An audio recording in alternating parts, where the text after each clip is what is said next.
మృతుల్లో నుంచి సజీవుడైనటువంటి యేసుని శిష్యులు చూసి ఆయనకి సాగిలపడి పూజ చేశారు.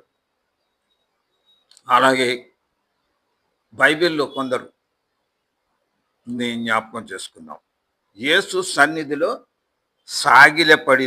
పడి పూజించిన వారు ఇంకా ఎవరెవరున్నారో మనం ఒకసారి జ్ఞాపకం చేసుకుందాం. మత్తయి సువార్త 2వ అధ్యాయము 11వ వచనంలో జ్ఞానులు, తూర్పు దేశపు జ్ఞానులు యేసు ప్రభువు పుట్టినప్పుడు ఆయన దర్శించడానికి వచ్చినప్పుడు నక్షత్రము వారిని యేసు ప్రభువు ఉన్న ఇంటి వరకు నడిపించినప్పుడు వారి ఇంట్లోనికి వెళ్ళి మరియను తొట్టిలో పండుకొని ఉన్న ప్రభువును చూచి సాగిలపడి నమస్కారము చేసినట్లుగా మనం చూస్తున్నాం.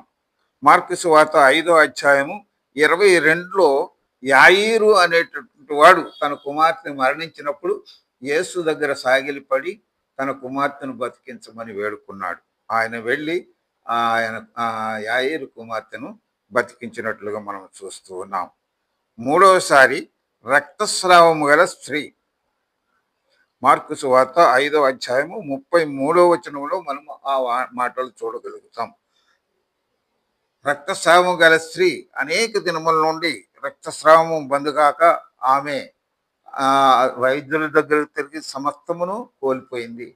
అప్పుడు యేసు వస్త్రపు చెంగును మాత్రము ముట్టి నేను బాగుపడతానని విశ్వాసముతో ఆయన వస్త్రపు సింగను ముట్టినప్పుడు ఆమె రక్తధార కట్టినట్లుగా చూస్తున్నాం. అప్పుడు ప్రభు అంటాడు, నన్ను ఎవరో ముట్టుకున్నారో నాలో నుండి ప్రభావం వెళ్ళిపోయింది అన్నప్పుడు శిష్యులు ఎంతోమంది నీ మీద పడుతున్నారు, నన్ను ఎవరో ముట్టుకున్నారని ఎందుకు అడుగుతున్నావు ప్రభు అన్నారు.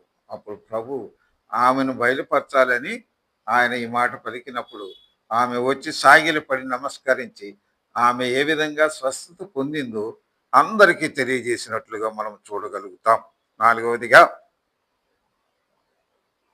సురోఫెనిక రాలైన స్త్రీ, ఆమె కూడా ప్రభు పాదముల యొద్దకు వచ్చి సాగిలపడి నమస్కారం చేసి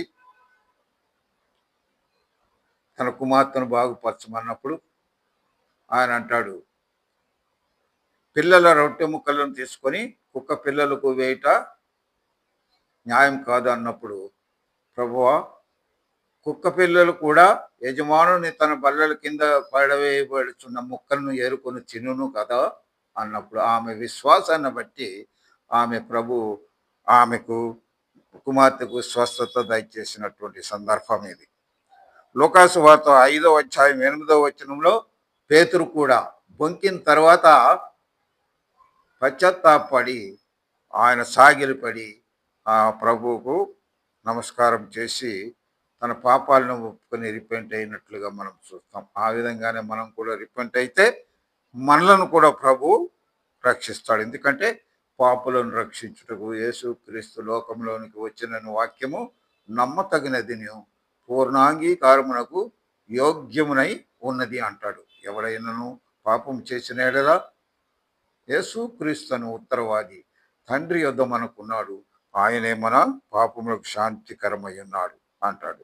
లూకాసు వార్త 8వ అధ్యాయం 28వ వచనంలో దయ్యాలు పట్టినటువంటి గెరాసీనుడిని స్వస్థపరిచినప్పుడు ఆ దయ్యాలు నీ పేరు ఏమని యేసు ప్రభు అడిగినప్పుడు నా పేరు సేన, ఎందుకంటే మేము అనేకులము అన్నది. అప్పుడు ప్రభు నీ వేడుకున్నాయి అవి, మేము ఆ పందుల్లోకి వెళ్ళిపోవడానికి నీవు ఆజ్ఞాపించినప్పుడు ఆ పందుల్లోకి వెళ్ళిపోమన్నాడు ప్రభు. అవి ఆ పందుల్లోకి ఎప్పుడైతే వెళ్ళాయో ఆ పందులు ప్రపాతం నుండి పరిగెత్తుకొని పోయి సముద్రంలో పడి చచ్చిపోయినాయి. అప్పుడు ఆ గరాసేనీయుడు అయినటువంటి ఆ మనుషుడు స్వస్థత పొంది ప్రభుకు సాష్టాంగపడి నమస్కారం చేసి ఆయనతో కూడా మరి వెళ్ళినట్లుగా మనము చూస్తూ ఉన్నాం.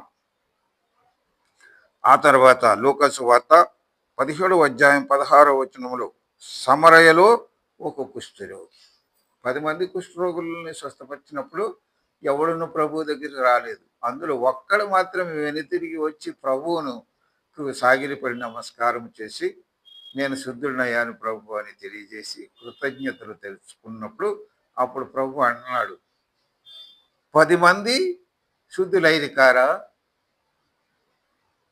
అని ప్రభు అక్కడ అడిగినట్లుగా మనం చూస్తాం.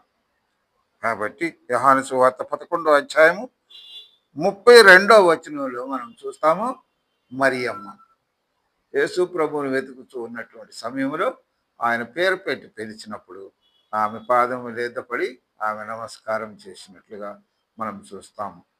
సమాధిని చూసి తిరిగి వెళుతున్నటువంటి స్త్రీలు కూడా ఆయన పాదముల మీద పడి నమస్కారం చేసినట్లుగా మనకు వాక్యములో తేటతెల్లముగా తెలియజేయబడుతూ ఉంది. కాబట్టి ఆయన్ని చూడాలి. ఆయన యొక్క రాకడ కొరకు మనం ఎదురు చూస్తూ, ఆయన వచ్చినప్పుడు మనం ఏమై ఉంటామో ఇంకా ప్రత్యక్షపరచబడలేదు, కానీ ఆయనను పోలి ఉంటాము. ఆమేన్.